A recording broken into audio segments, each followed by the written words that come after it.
Welcome to CVR English. This is Naresh Kumar. Let's watch the inside news.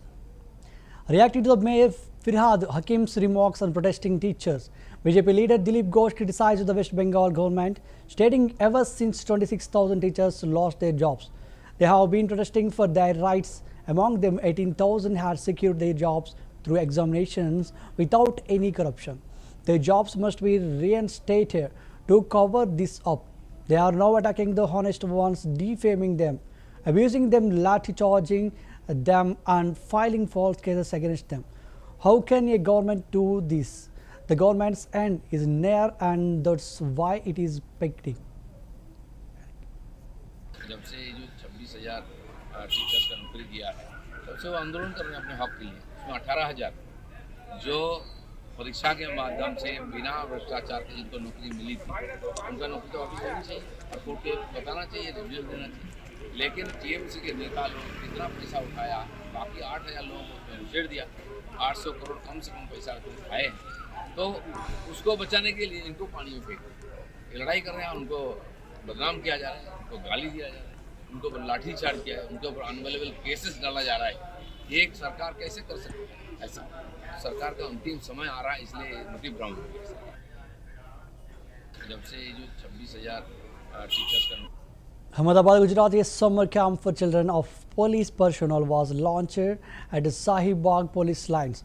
Inaugurated by the State Home Minister Harsh Sanghvi, the camp aims to prevent mobile addiction by engaging children in arts, crafts, music, dance and sports. Sanghvi said, since last year, Ahmedabad police has been organizing summer camps for all city children to help them move away from gadgets, social media and mobile games. Many children shared that they now prefer the camp over mobile games. Ahmedabad police द्वारा पिछले साल से शहर के सभी बच्चों के लिए समर कैंप के आयोजन के माध्यम से ये बच्चे gadgets, social media, mobile games से बाहर आके क्राफ्ट, आर्ट, म्यूज़िक, डांसिंग,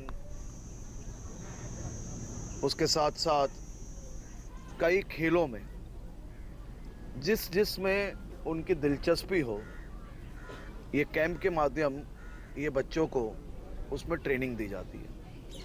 आपने देखा कि कई बच्चों ने ये कहा कि हमें अब मोबाइल गेम्स या मोबाइल से ज़्यादा अच्छा अहमदाबाद पुलिस का ये समर कैंप लगता है। ख़ास तौर पे ये बच्चों के माता पिता से भी मेरी बात हुई आज, और वे भी ये समर कैंप से बहुत खुश हैं और मुझे पूर्ण विश्वास है कि अहमदाबाद पुलिस द्वारा चालू किया गया ये समर कैंप के माध्यम से ये साल 500 से ज़्यादा बच्चे अलग अलग खेल से लेके अलग अलग क्रिएटिविटी में जो भाग लिया है, आने वाले सालों में इसको और ज़्यादा ख़ास तौर पे ज़्यादा पुलिस स्टेशनों में ये व्यवस्था की जाएगी और बच्चों को ज़्यादा से ज़्यादा जो मिट्टी से जुड़ी हुई जो खेल है उसमें उनको एंगेज रखने के लिए प्रयास किया जाएगा। अहमदाबाद पुलिस द्वारा पिछले साल से शहर के सभी बच्चों के लिए समर कैंप के आयोजन के माध्यम से ये बच्चे gadgets, social media, mobile games से बाहर आके क्राफ्ट, आर्ट, म्यूज़िक, डांसिंग, उसके साथ साथ कई खेलों में जिसमें उनकी दिलचस्पी हो, ये कैंप के माध्यम ये बच्चों को उसमें ट्रेनिंग दी जाती है। आपने देखा कि कई बच्चों ने ये कहा कि हमें अब मोबाइल गेम्स या मोबाइल से ज़्यादा अच्छा अहमदाबाद पुलिस का ये समर कैंप लगता है। ख़ास तौर पे ये बच्चों के माता पिता से भी मेरी बात हुई आज, और वे भी ये समर कैंप से बहुत खुश हैं और मुझे पूर्ण विश्वास है कि अहमदाबाद पुलिस द्वारा चालू किया गया ये समर कैंप के माध्यम से ये साल 500 से ज़्यादा बच्चे अलग अलग खेल से लेके अलग अलग क्रिएटिविटी में जो भाग लिया है, आने वाले सालों में इसको और ज़्यादा ख़ास तौर पे ज़्यादा पुलिस स्टेशनों में ये व्यवस्था की जाएगी और बच्चों को ज़्यादा से ज़्यादा जो मिट्टी से जुड़ी हुई जो खेल है उसमें उनको एंगेज रखने के लिए प्रयास किया जाएगा। अहमदाबाद पुलिस द्वारा पिछले साल से शहर के सभी बच्चों के लिए BJP MP Shashank Mani expressed gratitude after being named to an international delegation led by Shashi Tharoor. Chairman of the Parliamentary Select Committee on External Affairs, Mani stated, "I am truly overwhelmed. The Prime Minister, the PMO and Kiran Rijiju approved by name. Our delegation is visiting the United States, Brazil, Panama, Colombia and Guyana. I believe Brazil and the United States are especially influential countries, and by meeting with their parliamentarians, we will explain the significance of Operation Sindoor, why we undertook it and what impact it will have." मैं बहुत अभिभूत हूँ कि आदरणीय प्रधानमंत्री जी ने, PMO ने और रिजिजू ने मेरे नाम पे मोहर लगाई। मैं उस डेलीगेशन में हूँ, उस टोली में हूँ जिसकी अध्यक्षता शशि थरूर जी कर रहे हैं, जो कि मिनिस्ट्री ऑफ एक्सटर्नल अफेयर्स की सिलेक्ट कमेटी के परमानेंट सदस्य हैं, उसके चेयरमैन हैं। और मैं समझता हूँ हमारा जो टोला है वो जा रहा है United States, Brazil, Panama, Colombia और गुआना। और इसलिए मैं समझता हूँ कि ब्राज़ील और यूनाइटेड स्टेट्स खासकर बहुत प्रभावशाली देश हैं और वहाँ के सांसदों से मिल के हम लोग अपने देश में जो हम लोग का सिंदूर ऑपरेशन हुआ है उसके बारे में बताएंगे, उसकी महत्वता क्या है, क्यों हमने किया और उसका कैसे प्रभाव होगा। और मैं जनता को बताना चाहता हूं कि जैसे आज तिरंगा यात्रा के माध्यम से हम लोग ये गांव-गांव देश में पहुंचा रहे हैं कि तिरंगा यात्रा से कैसे हम लोग अपने सैन्य बलों का मनोबल आगे बढ़ाएं और कैसे ऑपरेशन सिंदूर को जनता के बीच में ले जाएं, उसी तरह हमारा जो टोली है वो यूनाइटेड स्टेट्स में, अमेरिकाज में ये बताने की कोशिश करेगा कि कैसे ऑपरेशन सिंदूर देश के लिए नहीं बल्कि पूरे विश्व के लिए जो आतंकवाद के खिलाफ आदरणीय प्रधानमंत्री जी की मुहिम है उसमें उनकी भागीदारी हो। मेरा पूरा विश्वास है इसमें वहाँ के देशवासियों को हम समझा पाएंगे ताकि भारत का जो विख्यात एक मेरे हिसाब से प्रभाव पूरे देश भर में और विदेश में है हमारे प्रधानमंत्री जी के नेतृत्व में, वो और भी सफल हो और भी प्रबल बने। मैं बहुत अभिभूत हूँ कि आदरणीय प्रधानमंत्री जी ने, पीएमओ ने और रिजिजू ने मेरे नाम पे मोहर लगाई। मैं उस डेलीगेशन में हूँ, उस टोली में हूँ जिसकी अध्यक्षता NCP SP Chief Sharad Pawar stated that it is not a party decision. It is a government decision when Narasimha Rao was in power. A delegation from Maharashtra was appointed under the guidance of Atal Bihar Vajpayee. I was also a member of the delegation under Atal Bihar Vajpayee's leadership. When it comes to international issues, no one should take a partisan stance. Today, the government formed a delegation and divided the nation among them. This delegation has come here to explain what India's role is. जैसे कि हे काय असं पक्षावरचे निर्णय नसतात. ज्या वेळेला Narsinhrao prime minister होते त्यावेळेला युनोमध्ये महाराष्ट्राचे शिष्टमंडळ अटल बिहारी वाजपेयी यांच्या नेतृत्वाखाली घेतलं आणि त्या शिष्टमंडळात मी एक सभासद होतो. आंतरराष्ट्रीय प्रश्न ज्यावेळी येतात त्यावेळेला पक्षीय भूमिका घ्यायची नसते. हे जसं नरसिंहरावांच्या काळामध्ये झाले किंवा नंतरच्या काळात झालं तसंच आज या ठिकाणी होतं. आज झाले का, आज तरी काहीतरी 8 का 9 शिष्टमंडळं केली आणि त्यांना काही देश वाटून दिले आणि तिथं जाऊन जे खरं पहलगामला झालं ते पाकिस्तानचे जे काही उद्योग आहेत त्यासंबंधी भारताची भूमिका बाहेर सांगावी त्यासाठी ती शिष्टमंडळ आहे. त्याच्यामध्ये यांचं काय मत आहे ते मी सांगू शकत नाही. ते त्यांचं मत संजय राऊत मांडू शकतात, त्यांचा अधिकार आहे. पण त्यांच्याही पक्षाचे एक सदस्य मला या शिष्टमंडळात दिसते आणि त्यामुळं इथं शक्यतो इथं आपलं स्थानिक राजकारण चालू याची आमची भूमिका आहे. In a series of 3 separate encounters in the as area. 5 criminals, including a wanted accused with a 25,000 rupees bounty, were injured in police firing. 2 others were arrested during a subsequent combing operation. Police also recovered looted luxury vehicles and illegal weapons from the suspects. DCP Central Noida Shakti Mohan Avasti said, today while the Biscot police station team was conducting routine checking, the 3 separate encounters took place. In these encounters, several suspects were shot and immediately taken to nearby hospitals for treatment. 2 others were arrested during combing operations.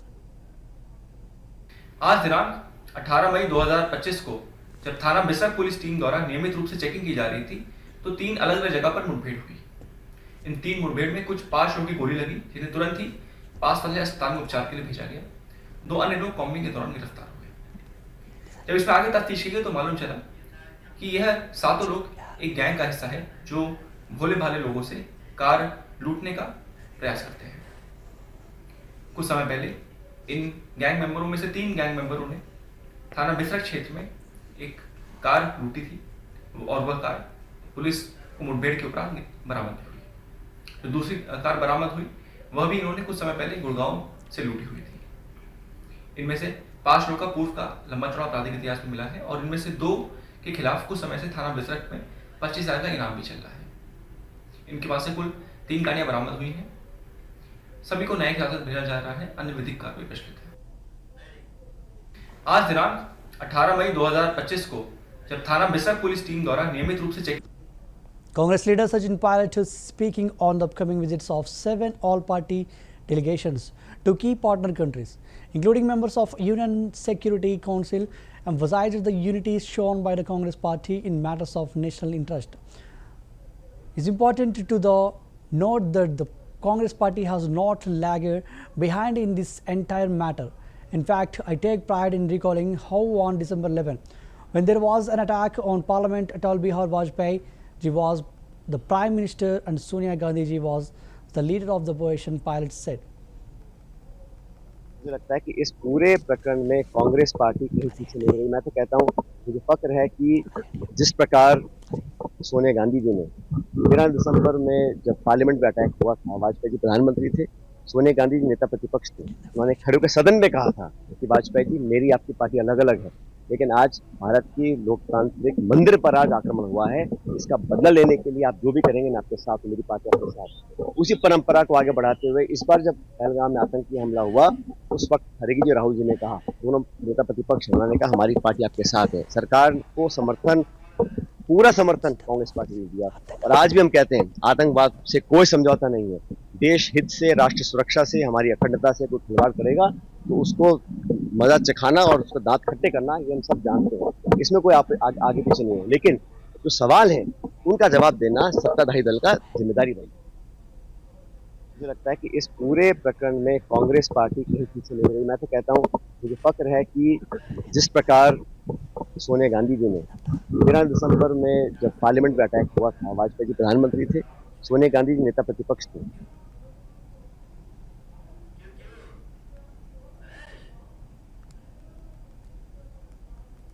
Responding to the opposition's questions on the ceasefire issue, BJP MLA Pankaj Singh has stated that the Prime Minister, the Defence Minister and senior army officials have already provided detailed briefings to the nation. He said, on this matter, I believe our Prime Minister has addressed the nation, the Defence Minister has spoken and senior army officials have provided all the necessary information. After such detailed briefings, there should be no questions left. He further added that the opposition is free to continue raising questions if they chose to, recalling that they had made similar demands for proof in the past. But this time, the army has even presented evidence, he emphasized. देखिए, इस पर मुझे लगता है कि हमारे प्रधानमंत्री जी ने देश के नाम संबोधन किया है, रक्षा मंत्री जी ने कहा है, सेना के अधिकारियों ने इस पर बहुत ही स्पेसिफिक, इस पर जितनी जानकारी देनी थी सब जानकारी उन्होंने दी है। उसके बाद कोई सवाल रह नहीं जाता, लेकिन उसके बावजूद विपक्ष को ये प्रश्न करना है तो वो करते रहे। ये तो पिछली बार भी जब हुआ था तब भी सबूत मांग रहे थे, लेकिन इस बार तो सेना ने अपना सबूत भी दिखा दिया है। लेकिन इस पर और क्या कहा जाए। लेकिन हमारे सेना ने बहुत साफ तौर पर दो टूक शब्दों में इन सब चीजों को क्लियर कर दिया है। अब देखिए वो क्यों किया, उन्होंने कैसे किया, ये तो मैं नहीं कह सकता, ये अंतर्राष्ट्रीय स्तर पर क्या हुआ क्या नहीं, लेकिन हमारे प्रधानमंत्री जी ने जो कहा बहुत स्पष्ट है कि इसमें कहीं पर भी भारत किसी और देश का दखल इसमें बर्दाश्त नहीं करेगा। बहुत स्पष्ट रूप से उन्होंने कह दिया है, और अगर बातचीत होगी तो सिर्फ और सिर्फ आतंक पर और पीओके जिसको बोलते हैं उस पर बात होगी। बहुत स्पष्ट कर, बहुत ही संवेदनशील मुद्दा है ये, बहुत, इसीलिए कोई बहुत ही राजनीतिक बयान में सिर्फ बोलने के लिए बोल देना यह उचित नहीं होगा। हमारे प्रधानमंत्री जी ने बहुत साफ कहा, प्रधानमंत्री जी, रक्षा मंत्री जी वहां सेना के जवानों के बीच में भी गए, और उसके बाद यह भी हम लोगों ने साफ साफ तौर पर देखा है कि कैसे उनके एयरबेस तबाह किए गए, कैसे पाकिस्तान की बोलती बंद हो गई। आज चारों तरफ विश्व भर में वो घूम रहा है शरण मांगता हुआ कि कैसे भारत के सेना के पराक्रम और शौर्य के सामने वो कैसे वो अपनी इज्जत बचा पाए पाकिस्तान, इसके लिए चारों तरफ। Commenting on the upcoming visits of 7 all-party delegations to key partner countries, including members of the UN Security Council, Maulana Shahabuddin Rajvi, National President of the All India Muslim Jamaat, called it a commendable move. He emphasized the need for a global campaign against terrorism, stating this is a commendable step. There should be a global scale campaign and movement against terrorism. He further advised Prime Minister Narendra Modi to involve religious leaders from Hindu, Muslim and Sikh communities in this initiative, saying religious leaders have the greatest influence in society. They are the backbone of our communities and deeply rooted in the grassroots. If India wants to strengthen its anti-terrorism campaign internationally and make its strategy more effective, it is important to include religious leaders in the effort.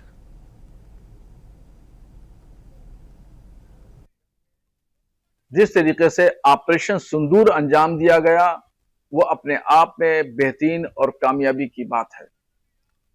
और बात यहीं पर खत्म नहीं हुई, बल्कि भारत सरकार ने ऐलान किया है कि आतंकवाद के खिलाफ जंग हमारी जारी रहेगी, क्योंकि आतंकवाद एक बीमारी है। और अब ऑपरेशन सिंदूर की कामयाबी के बाद भारत की सरकार ने 7 प्रतिनिधिमंडल मेंबरान पार्लियामेंट का बना करके विदेशों में भेजने का प्रोग्राम बनाया है। यह बेहतर कदम है। आतंकवाद के खिलाफ व्यापक तौर पर यानी आलमी पैमाने पर मुहिम चलना चाहिए, आंदोलन चलना चाहिए। मगर इसके साथ साथ में मैं प्रधानमंत्री नरेंद्र मोदी जी से ये अपील करूंगा और उनको मशवरा भी दूंगा कि समाज में जो सबसे ज्यादा प्रभाव है वो धर्म गुरुओं का प्रभाव है, क्योंकि वो समाज की रीढ़ की हड्डी है और वो समाज के जड़ से जुड़े हुए हैं। तो इसलिए धर्म गुरुओं को अगर विदेशों में आतंकवाद के मुहिम के खिलाफ वो आतंकवाद में जो व्यापक तौर पर भारत की योजना है उसको कामयाब बनाने के लिए मुहिम के तौर पर आगे बढ़ाना था, तो उसके लिए जरूरी है कि हिंदू और मुसलमान और सिख धर्म गुरुओं का साथ लिया जाए और इनका भी एक प्रतिनिधिमंडल मिला करके अलग अलग देशों में इनको भी भेजा जाए, क्योंकि धर्म गुरुओं का प्रभाव पॉलिटिकल लोगों से कहीं ज्यादा होता है। सियासी लोगों के इतने असरात समाज पर नहीं होते हैं जितने असरात मजहबी रहनुमाओं के होते हैं।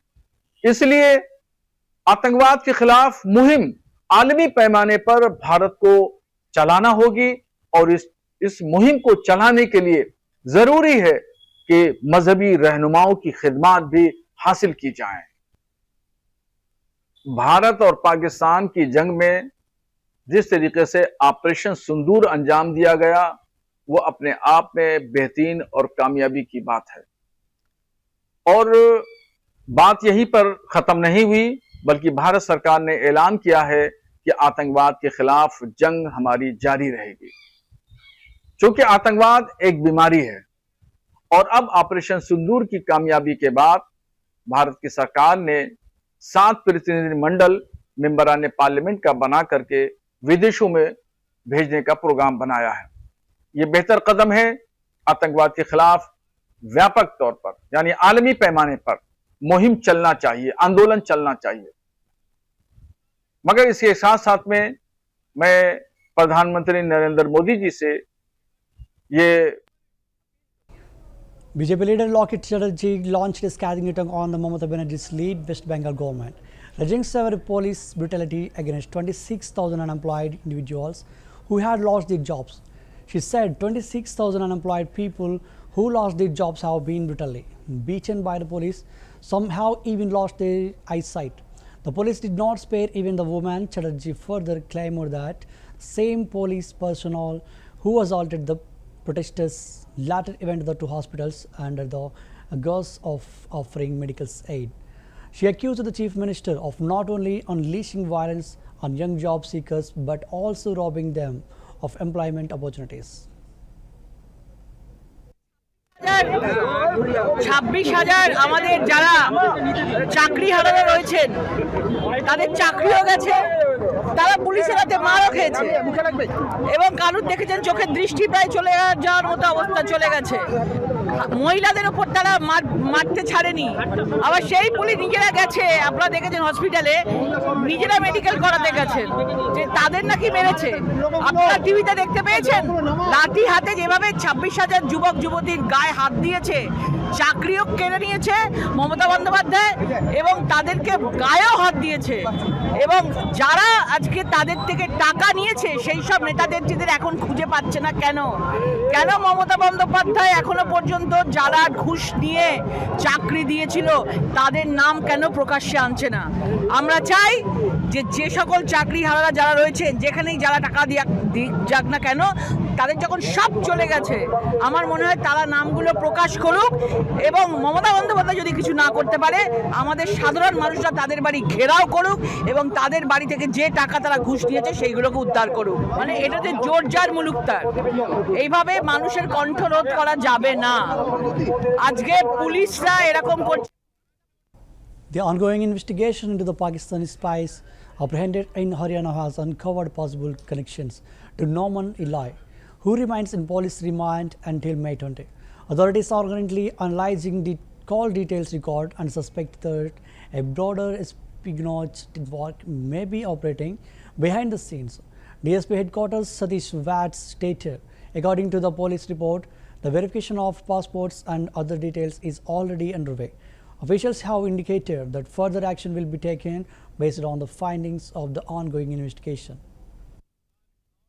देखिए 20 तारीख तक हमारे पास वो पुलिस रिमांड में है, आपको पता ही है पहले से।